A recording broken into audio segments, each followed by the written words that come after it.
All right, welcome back to Cannabis Chat Live for Friday afternoon. This show, I'm going to make a major announcement. We're actually going to kind of reject and get rid of Cannabis Chat Live, and we're going to embrace the green rush, the business of cannabis with David Rabinovitz. We're going to embrace that name, just like I embrace my friendship with David. Did you like the way I did that, David? Anyway. Get him out of here. I can't wait. But we're joined by two friends of ours from Revolutionary Clinics in Cambridge and in Somerville, two locations in Cambridge, Andrew Elk and Tatianna Noriega. Tatianna has the title of Talent Acquisition, and Andrew has the talent has the title, I believe, Director of Training and Education now. Is that official? Yes, that is very soon to be official, Jimmy. Thank you. Oh, I just made it official. So there you go. Congratulations. Thank you. Thank you. What we want to talk about on this show, and coming up in that final hour, we've got some real heavy hitters from around the nation coming on to talk about the business of cannabis education.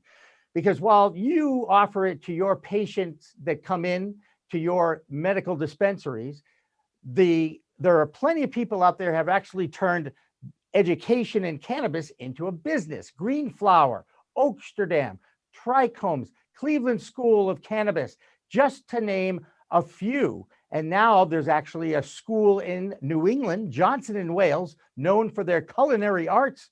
They too are introducing a cannabis curriculum, and we're going to be talking with one of those principals down there. But let's go to Tatianna first, because a lot of people know in business that HR, human resources, is usually the first touch point where you go to apply for a job. So can you walk me through the process of talent acquisition at Rev Clinics? How do people find out if there are any job opportunities at your company? Definitely, I'd love to do that. So at this point in time, usually candidates are used to applying on career sites and going through what is traditionally known as a applicant tracking system. So you'd be familiar with inputting your name, uploading your resume. We're currently in the works of inputting that. So as of right now, instead, you're able to view what jobs we have available on our Revolutionary Clinics website. If you scroll down to the very bottom, there's a career section showcasing all of our different roles. It will essentially guide you to send your updated resume to our HR email. We also do post our roles on Indeed. They're very easily accessible. If you put in Revolutionary Clinics, we'll pop right up and you'll be able to apply that way as well. I do keep a strong eye on both of them. I do love how you assume that I've actually gone online and applied for a job. I just want to make you understand something. Okay, I answered a want ad in the newspaper to get my first job. Okay, I love that. I think we need to do that next. Right in the classifieds. Yeah, right. Do you know what a newspaper is, Tatianna? I just wanted to ask that right now. Of course I do. Okay. I just want to make sure. I'm only kidding. I kid because I can. You read it on a Kindle, right? That's right. And of course, Andrew then takes these candidates once they've been hired and gives them a training. Andrew, can you walk us through a little bit about, I know obviously it has to do with the different jobs that you're hiring, but just walk us through perhaps what might be a patient advocate onboarding process. Absolutely. So thank you, Jimmy. You're already giving us a clue. And so patient advocate, that is also the salesperson, the team member on a dispensary team who matches customers with products, right? So that's a patient advocate. They advocate for the customer base, which in this case are our patients. So the training and education for that role begins with the very first orientation, right? So they have their official onboarding with HR. The very next experience that team member has is with the training and education team. That's me and a couple of other team members. And so first, we're going to cover like cannabis basics, right? For us, we want to make sure that we're starting from a really strong foundation. There's a lot to cover in cannabis, right? Now, a lot of team members come in with some experience either with smoking or combusting flower. Some people have edible experience. Some people have maybe grown their own flower. But even if you come in with a lot of knowledge in one of those areas, more times than not, you maybe don't understand how that product is made or grown or processed or produced. What's different about industrial cannabis, the products that we sell and produce versus sort of homegrown products. So education begins with the foundational, like cannabis knowledge, and then is ongoing. So there's a whole training program that's been developed over the last year and a half at Revolutionary Clinics that really, the goal is to guide someone not just with the knowledge about the product, but their entire like job career path at Revolutionary Clinics. So they know what's expected of them, and we, the managers, have a real strong accountability to build those team members up, to really build the best team of employees in Massachusetts. That's our goal at Revolutionary Clinics. There you go. And I love the straight tie in addition to your bow tie collection. I just want to throw that out there. Okay, Thank David, you. are you ready? David, are you ready? Because I'm going to call on you to ask a question. Are you ready? I think I'm ready, Jimmy. Get a little closer to your microphone, please. All Thank right. you. Go ahead. So what are the most common positions you're usually looking to fill? I'd love to jump in there. So there is definitely a heavy focus right now with our dispensaries. As you did mention, Jimmy, that we have our dispensaries both in Cambridge and Somerville. But I do want to advocate actually for our production and cultivation facility in Fitchburg. So as of right now, the majority of our business is maintained out of wholesaling cannabis. So at this point in time, the majority of our employee base is actually cultivation and production-based employees. So there's quite a different variety of individuals that can enter the cannabis industry. So, you know, not everybody enjoys the retail space or wants to interact with customers, but wants to really start their career with cannabis, specifically really in the cultivation and handling of the product. So we definitely have a variety of different positions, anything from our processing technician roles, our cultivation techs, our kitchen techs, and then it just goes up from there through management and team leads. We recently just hired a management position for our pest and cultivation, which we're really excited about. Good. Terrific. Now, Andrew, you noticed I used the term patient advocate instead of bud tender. Bud tender is I guess, the colloquial term. A lot of people do embrace that, but are there any, negative things about that word bud tender? Well, I think it compares the work to bartending, right, which is a social consumption position. Now, what we do in cannabis, medical cannabis, is service-based work, right? We are really matching customers with products, right? I was just talking with one of our new retail executives, sort of explaining how different customers are in the cannabis space. I have sort of my own story that was really educating and enlightening for me because, when I was first starting out with cannabis, my entry to it was, wow, what about these incredible flavors, these feelings that cannabis is like creating inside me? I feel so good when I consume these products.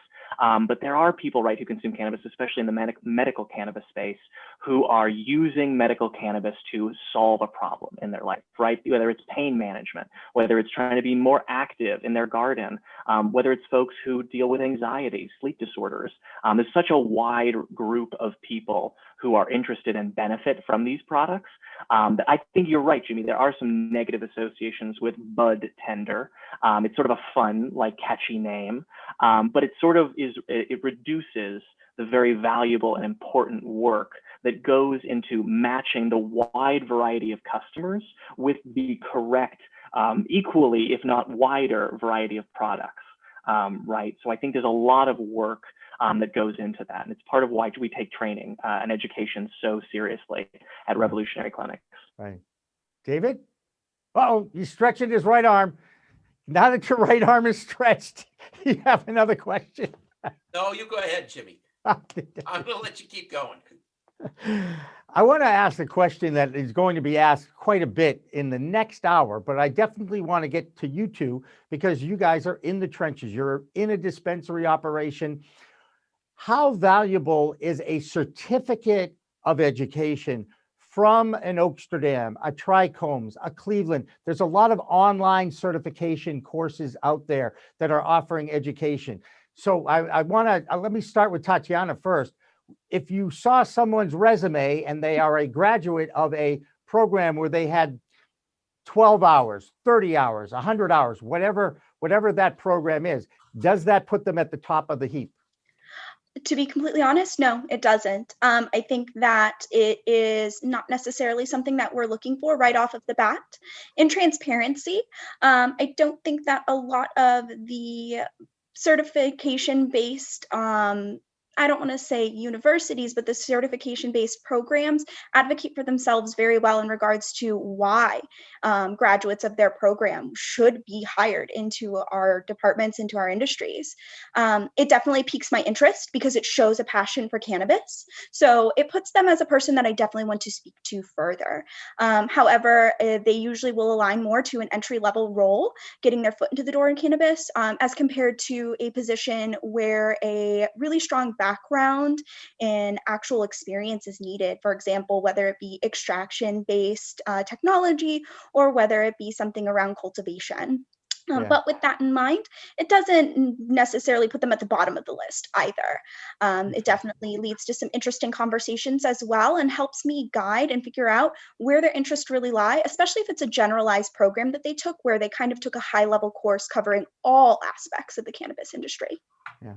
I have talked to more scientists and botanists over the last couple of years than I have in my entire life. In fact, I used to avoid botany and science, and now I'm talking to PhDs, and it's just beyond me. That being said, Andrew, if someone came to you or someone had on their resume even a advanced science degree, does that make them more ready to go into the extraction world, creating the concentrates and boiling up the terpenes mixture with the THCs and the CBDs and all those neat cannabinoids? Yeah, Jimmy, so I think what you're getting at is transferable skills, right? There are certainly both degrees, certification programs. There is tremendous value if, for example, in industrial edible production, if you've got experience working in a chocolate bar making factory, congratulations, that experience is extremely transferable to the marijuana production world. But what Tatianna, I think, is really getting at, I'll fill in just a couple more details because she and I were having this conversation not so long ago, in the extraction world, right? Making these wonderful concentrate marijuana products. We're talking about these big behemoth machines that are involved that are hundreds of thousands of dollars. Should you throw the lever the wrong way, this is not like an Apple iPhone where you click 3 buttons and a beautiful product spits out the other side. We're not there yet with the technology.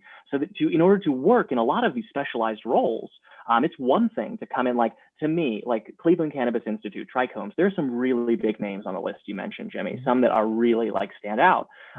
But to Tatiana's point, there are a lot of programs out there that purport to say, I'm going to give you 12 to 15 to 30 hours on coursework related to extraction, then retail. And what I would say to that is that, okay, retail in Colorado works differently than retail in California works differently than retail in Massachusetts works differently than retail in Rhode Island. So you tell me that you've got a generalized program, and I'll tell you, we don't have generalized cannabis legalization in this country. We have state by state, extremely specialized, specific regulations. So what is the value of a generalized degree, or what is the value of any degree? Transferable skills are incredibly valuable, right? Like, we don't want you to blow up our factory because you click the wrong button on a machine. That's why you don't get to do that for quite a while when you work at the factory. But there are absolutely transferable skills. Like, I want to say, we're not hiring expert cannabis people for every job role, right? More often than not, we're looking for someone who's going to bring best practices from a comparable industry and apply those standards to what is such a young, evolving, emerging industry, cannabis, right? We're still figuring out what the best practices are, frankly. You make a great point about the state to state thing. Didn't even think about that because every state has different rules and every state has different regulations. Extremely different rules.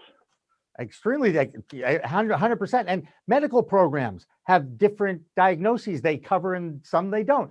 Now, I reported on a story, and I'm still not sure it was accurate or not, to be honest, but that'll be coming in our We Talk News. I still reported on it, that there's actually a health insurer in the United States that's going to cover medical cannabis. Is that news to you, or do you know of that is Novus? News to me.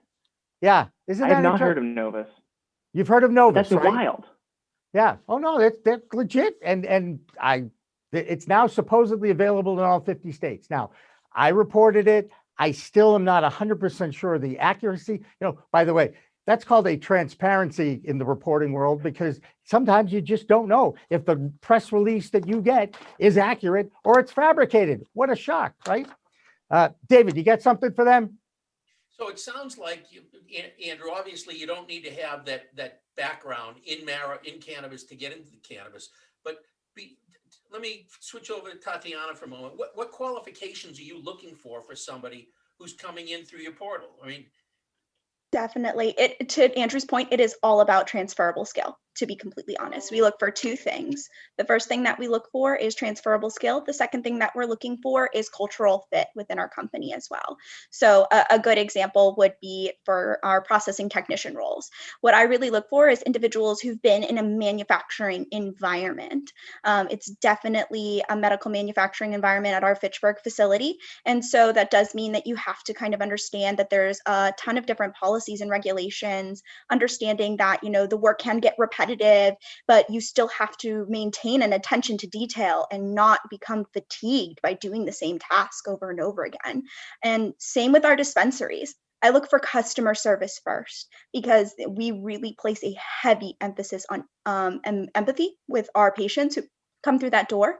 As Andrew mentioned, you don't know who's coming in that door. It could be an individual who is coming in with an ailment, and so they're just a little tired, and they're just looking for a little compassion. And so that's a number one skill that we're looking for there as well. I think a really big thing to kind of emphasize as well is that Andrew is a fantastic example of this, is that we have a promote from within model, and education is a forefront of us. This is a brand new industry in Massachusetts. There isn't that many experts in the cannabis field. A lot of them are coming from out of state. And so for us, we understand that employee engagement and really investing in them is so important. And education and training is so much a part of that. So as long as you have those transferable skills, those basics, whether it be manufacturing work, customer service, basic landscaping or horticulture for our cultivation, there's an opportunity. And then the second part to that definitely is, cultural fit. Looking for people who are innovative, who are self-starters, who take initiative. That is so important in this industry. Being able to say, oh, I've done this task, I'm done. We need somebody to say, I've done this task, what's next? What can I learn? Where can I help next? And really making sure that we're collaborating and not siloing ourselves is super important to us as well. So it definitely is a variety of different skill sets we're looking for. Yeah. is there any? I remember being an old guy walking into my first dispensary before Rev Clinics even opened, and having an experience with a patient advocate. And it was not a great experience, to be honest. And I, explained kind of what I've got horrific arthritis and the grossest fingers of all time. And I was concerned that I really didn't want to smoke it anymore. And I'm guessing that as older people come in, they're like, I'm not sure I want to smoke any of that stuff. What other ways can I take it? And obviously, Andrew, you educate them, and you educate your patient advocates, I'm guessing, on the tinctures and the edibles, but everybody has a different metabolism and endocannabinoid system. So how challenging is it for those patient advocates to find the right mix for anybody, whether it's an older person or somebody who's just 21? Totally, really amazing question. So this is like day one foundational customer service education at Rev Clinics. So I like to use myself as an example. I like to say, we are all one data point, right? What is right for me as a customer is not necessarily right for you, Jimmy, is not necessarily right for David or Tatianna, right? So when we're selling any product or matching customers with products, I tell all of our sales associates, start with the customer that you have in front of you always. So you ask them questions like, what are you looking to achieve? What has worked for you before? What do you like? What do you not like? What do you want to get out of this experience? Because customers will come to us and say, oh, give me the best thing you've got, man. And what might be the best thing for me might be very different than the best for you, Jimmy. So starting always with, to your point, there are customers who don't want to combust. They don't want to smoke. They don't want to inhale. They would prefer to consume, swallow, ingest. And so for those folks, right, you even highlighted on it, they're like, not everything is a chocolate bar or a brownie, right? We've come a long way in marijuana edibles. There are fruit chews. There are zero sugar like tinctures, drops you can put under your tongue. There are low sugar options. There are high sugar options. There are baked goods. There are like non-sweet options, mints. many different ways to get the dosage of THC, of medical cannabis, into your system. And then really it's about matching, like figuring out what the customer wants and matching them to the product. Absolutely. David? I was going to ask a question, but I think we're past that. So I'm going to let you keep going. Oh, okay, that's fine. I want to get back to, you mentioned one of the cannabinoids, the THC. The THC is the intoxicating ingredient in the cannabis plant. That much everybody should understand and get it, okay? We all have heard about the other cannabinoid, another dominant cannabinoid in the plant, and that would be your CBD. And of course, it's the CBD that has been taking over a lot of the country, and some of it, you know, you can find it at gas stations, and we never, ever, ever recommend you buy CBD products at gas stations. The point is, there's a lot of different cannabinoids in this, and they work in conjunction with each other. It's called the entourage effect, right, Andrew? I think I learned that from you or somebody. That's absolutely correct, Jimmy. Yes. So talk to me about how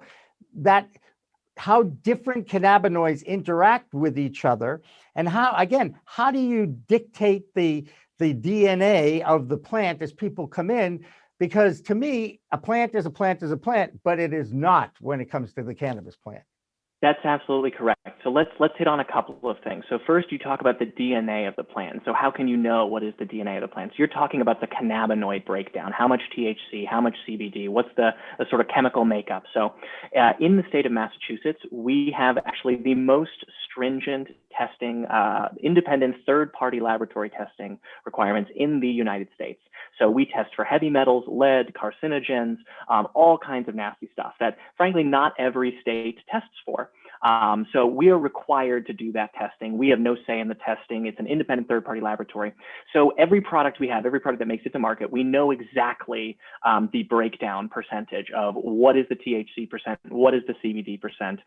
And then there's how those cannabinoids work together. So cannabinoids, cannabis chemical compounds. So the way those chemicals make our body feel good is they hijack a naturally, so wait a second, you're telling me this cannabis stuff gets you high, makes you feel good. How does it even do that, man? So it is taking advantage of a naturally occurring system of pathways. We now call this the endocannabinoid system, but the same way your brain releases serotonin, oxytocin, all of these chemicals, your body has a series of receptors to absorb those. It just so happens that THC is the exact chemical shape of a compound that our body naturally secretes. And so it hijacks that system. So THC makes you, it's fancy talk, psychoactive. So it gets you stoned. CBD is actually non-psychoactive. It counteracts. So if you have a product that is rich in both THC and CBD, they can do different things because they are working together in concert than what they can do individually. So for example, THC is really good as pain management, right? So THC knocks out pain. It can make people drowsy. It can make people hungry. CBD actually does a different set of things. Number one, it does not get you stoned. CBD is non-psychoactive. That means it does not make you feel high in any way. But CBD does reduce anxiety. It reduces inflammation. It inhibits cancer cell growth. It actually has these properties in greater quantities than THC does. So I like to say THC is actually a sledgehammer. It does a lot of things pretty well. CBD is a scalpel. It has a much narrower range of things it can do, but it does those things way more effectively than THC. So the reason you hear so many incredible things about CBD is that CBD has these incredible medical benefits that we're still tapping into, right? The ability to reduce inflammation, which so many disorders, issues, pain, arthritis, right? There are so many conditions that benefit from the reduction of inflammation. That's why CBD is thought of as this sort of miracle wonder cannabinoid. But yes, I could go on and on. I don't want to blather. You do. And you're very good. But I got to tell you, we all love listening to you, Andrew. I got to tell you, you're terrific. You do a great job.